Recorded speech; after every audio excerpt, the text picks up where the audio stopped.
Historically, African Americans have been the objects of degradation, exploitation, isolation, and despised.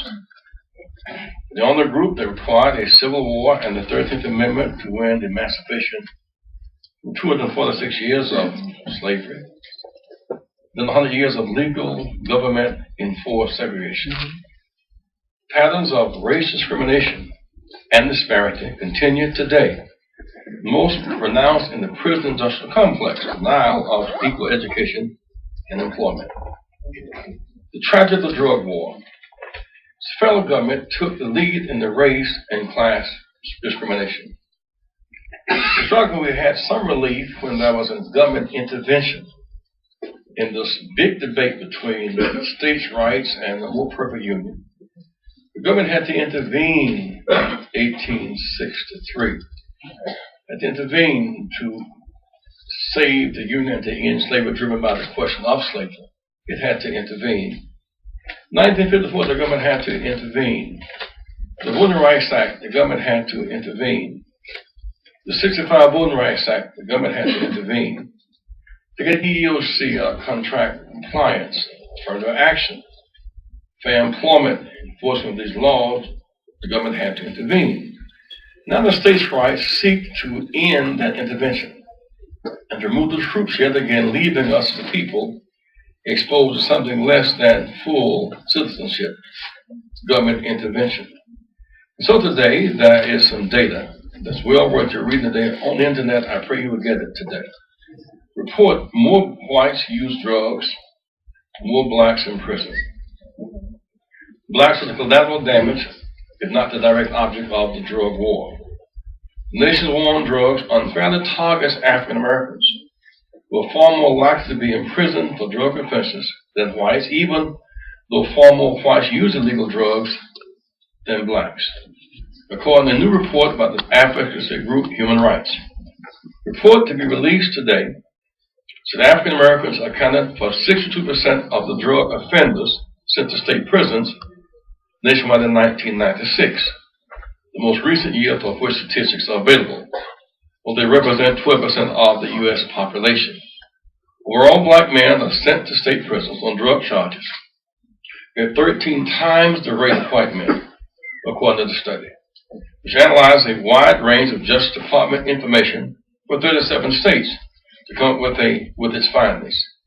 These disparities exist even though data gathered by the Department of Health and Human Services between 91, 92, and 93, about 5 times as many whites had used cocaine as blacks.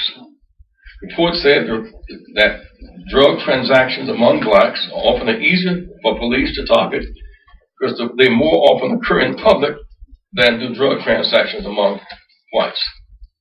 The disparities are particularly striking in individual states where black men are sent to prison on drug charges at a rate 57 times greater than other white men. In Maryland, for example, blacks make up 27% of the population and 90% of those sent to prison on drug charges, a rate that is 20 times greater than that of whites. In Virginia, meanwhile, blacks are 82% of those sent to prison on drug charges, 20% of the population.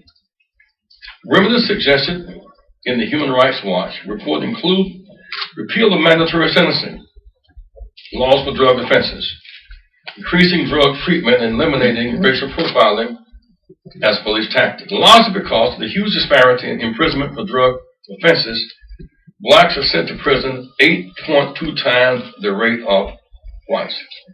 It doesn't stop. Some outstanding examples in Chicago Tribune, March 10th. Highway robbery.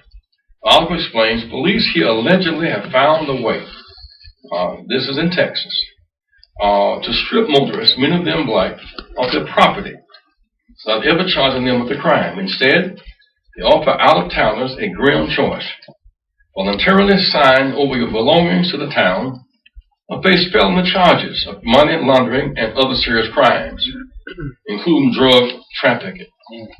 Another case in Tulia, Texas, 35 people who were convicted of drug charges based on the testimony of an undercover agent later charged with perjury. Texas demanded a justice system that is tough but fair, in a statement released by the government. More than 25.4 million Americans have been arrested on drug charges since 1980. 25.4. About one-third of them were black. Although African Americans make up about 12% of the population. Now watch this data. In Georgia, the population of blacks 29%, prisons 64%. Arkansas 16%, black, prisons 52%. Louisiana 33%, prisons 76%. Mississippi 36%, prisons 75%. Alabama 26%, prisons 65%. Tennessee 16% population, prisons 53%. Kentucky 7%, prisons 36%. South Carolina 30% prison population 69%. North Carolina 22 population, prison 64%. Virginia 20%, prison population 68%. This is a crime against humanity. War on drugs is a war on black and brown, and must be challenged by the highest levels of our government in this war for justice. Several things. One, this is government-sponsored terrorism. This is government-sponsored terrorism. Number two, this is raised price on black existence. It's raised the price on black existence. Three, there's attack on the black family. Four, there's destroy the generation. Five, the least users paid the most price because of race. Those with money and attorneys paid the least price. Those without attorneys remain behind bars today. The father for the jail industrial complex, the Correctional Corporation of America, Stock Exchange today. Money has been made even as we talk. This is not back in the day. This is today. We need a presidential commission on review, remedy, and action. A presidential commission. If we can extol virtue upon truth and reconciliation in South Africa and make cases for peace and reconciliation, let it begin at home. We need a presidential commission on review, analyze the data, remedy, and action. Let us take our case to the United Nations. This is a global crisis against humanity. We are 5% of the population and 25% of the jail population. China 25% of the population, 5% of the prison population. We're engaged in a war in Libya against leadership to destroy its own people. We must have a higher standard. The rationale for war in Libya is we must stop Gaddafi from waging a war against his own people. And we should. We should have a higher standard. This is a war by a government against black and brown citizens. Now that we know better, we should empirically do better and act now. The feds must be aggressive in acting to end racial targeting, but must not be a perpetrator of it. Treat and heal the sick. Education of incarceration. $4,000 a year for treatment, $25,000 for incarceration. We must meet with the Attorney General Holder. Petition the President for relief, remedy, and action now. Now, closing this note, Dr. Ron, most fundamental to all of our rights is the right to vote. The New York Times editorial said last week, we're one vote away from a states' rights Supreme Court. That's 1896. It warned that these 34 states attacking the Voting Rights Act. There's a common theme. Attack the workers' right to organize, the working people's lobby, reapportion people into isolation, attack public education, and fire teachers, use a scheme to undermine the impact of the vote, not to stop the vote, but to shave points. That was a big game the other night between the Dolphins, between the Mavs and the Heat. If the referee or a player were to shave was not stopped against shade points. It would corrupt the whole game. So the shade, now what does point shaving mean in politics? Because this determines how we're going to end this war based on what the political will of the country is. Kennedy beats Nixon by 112,000 votes. Less than one vote per precinct, arguably because the vote in Chicago led by Congressman Dawson, the margin.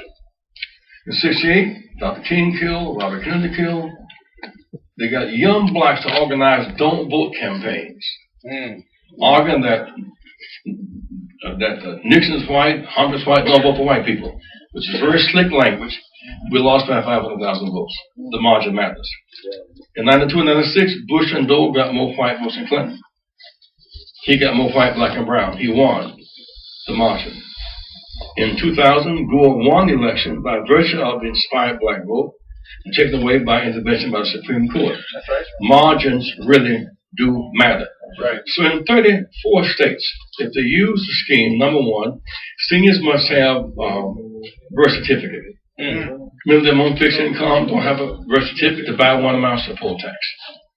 Students can use student ID, but not for voting. In Texas, they can however use gun registration for ID, not student ID. Or use driving license. 5.5 million blacks do not have a driver's license. And so if you reduce the strength of blacks and browns by the scheme, and seniors and students, that will determine the outcome of the election in 2012 at every level of government. Lastly, my point to you is this. This remains our civil rights struggle. What is the civil rights? The civil rights is the right to have an even playing field. Why do we do so well in football, basketball, baseball, golf, tennis, and track? It's hard to be the best in the world at being a track star. A lot of people can run. Hard to be the best in the world at basketball, football, baseball. Hard to be the best at that, which is so hard to do. Because whenever the playing field is even, and the rules are public, That's right. and the goals are clear, referee is fair, the rules are transparent, we can make it. All we're saying is we fight a drug war. We want one set of rules. In Illinois, Brother Ron, or the Congress and Times, 11% of drug users are black. Prison, 61% black. 61% users are white, 10% prison to black. All we want is one set of rules. Let's choose healing. Let's engage youth, not encase them, and choose hope and healing over fear and division. Thank you very much.